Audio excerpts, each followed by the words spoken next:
Bonjour.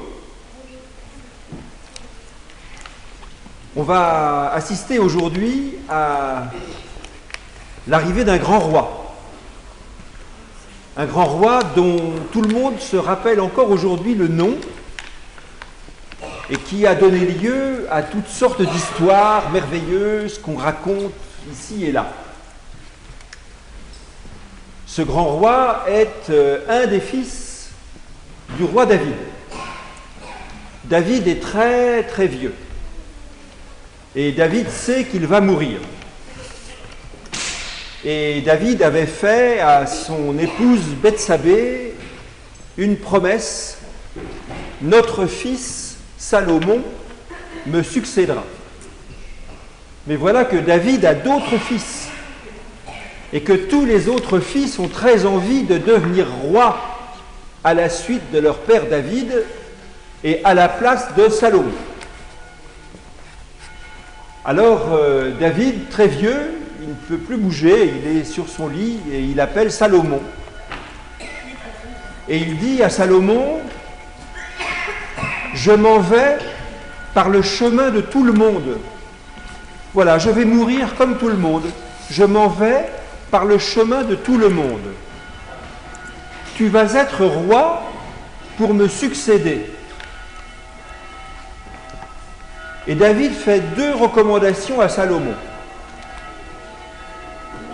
Sois fort, montre-toi un homme, sois fort. Or Salomon est très jeune, c'est un tout jeune homme, c'est presque un grand garçon plutôt encore qu'un jeune homme. Et son père David lui dit ça: montre-toi un homme, sois fort. Et surtout, deuxième recommandation de David à Salomon: rappelle-toi de marcher dans les chemins de Dieu. Rappelle-toi de respecter la parole de Dieu. Et David n'est pas encore mort que Salomon va monter sur le trône. Parce que David sait bien qu'il y a les autres fils qui sont là et qui, eux, ont de l'ambition, qui veulent absolument être roi à la place du roi. Alors David lui-même organise la succession et fait monter Salomon sur son trône. Alors c'est une période un peu agitée parce que les autres garçons, ils s'entretuent et puis, bref, c'est compliqué. Et finalement, Salomon est sur le trône. Et le texte nous montre Salomon. Salomon va être un très grand roi, il va être un très grand roi bâtisseur. C'est lui qui va construire le temple de Dieu à Jérusalem. C'est lui qui va construire le mur de Jérusalem. C'est lui qui va construire le commerce autour de la ville de Jérusalem. Ça va être un très grand roi. Mais au moment où il arrive sur le trône, il est juste le fils de David. Et pas plus. Et il s'organise.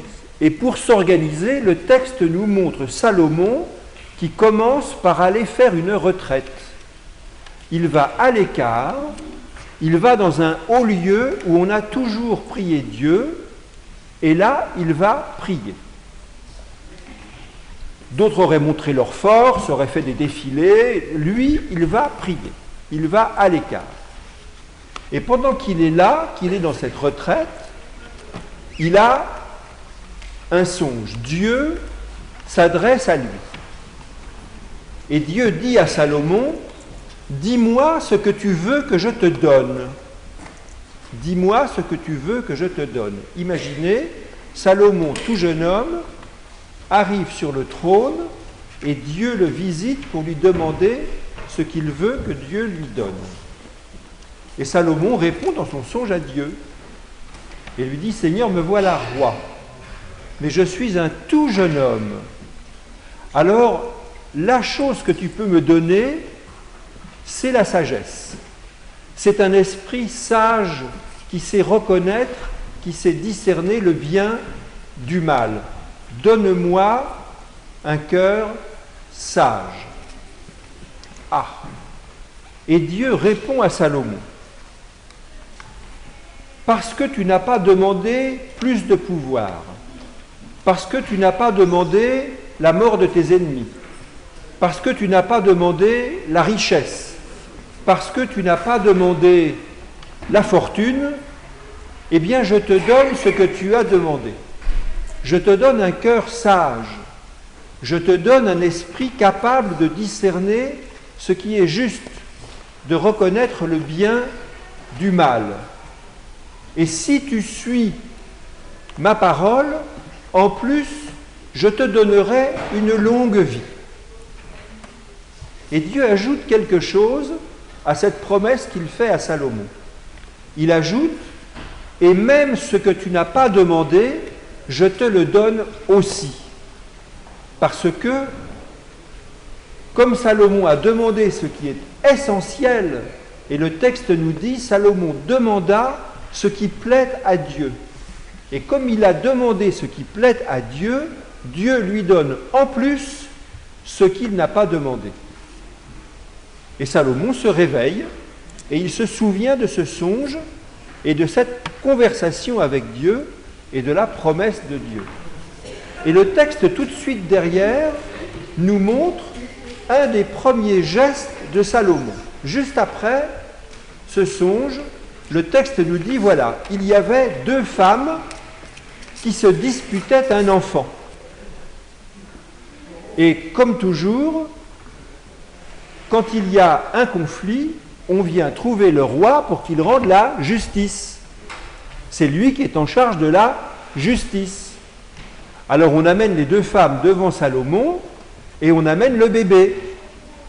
Et chacune des deux femmes dit, c'est mon bébé. Nous habitons la même maison, nous avons eu un enfant au même moment, mais celle-ci, en dormant, s'est couchée sur son enfant, et quand elle s'est réveillée le matin, il était mort. Elle l'avait étouffé. Et dit l'autre femme, elle est venue me voler mon fils qui était vivant, elle a mis l'enfant mort à la place, mais celui qui est vivant est mon fils. Et l'autre dit, mais pas du tout, c'est le mien, elle ment. Bref, elle se dispute l'enfant. Alors le jeune Salomon, le tout jeune Salomon, à qui Dieu vient de promettre un esprit sage, la capacité de reconnaître le bien et le mal, de faire ce qui est juste, Salomon demande à un garde, apporte une épée. Ah. Et il dit au garde, coupe l'enfant en deux. Comme ça, chacune des deux femmes aura la moitié d'un enfant. Alors les deux femmes réagissent. La première dit, d'accord, comme ça personne ne l'aura. Et la deuxième dit non. Si c'est ça, donne l'enfant à l'autre, mais qu'il vive. Alors Salomon dit, voilà, donnez-le à celle des deux femmes qui veut qu'il vive, parce que c'est elle la mère. Salomon reconnaît la justice en cherchant où est l'amour. Le geste de couper l'enfant en deux aurait pu être un acte de justice qui aurait montré la sévérité du roi, qui aurait montré que ce roi est impitoyable. Et tout le peuple aurait reconnu que Salomon rend une justice impitoyable. Mais Salomon cherche ce qui est juste aux yeux de Dieu. Et ce qui est juste aux yeux de Dieu, c'est de reconnaître où est l'amour. Et c'est l'amour de la mère qui veut que l'enfant vive, qui désigne ce qu'est la décision juste. Et le texte nous dit, tout Israël reconnut que Salomon était un homme juste. Et maintenant, c'est la messe.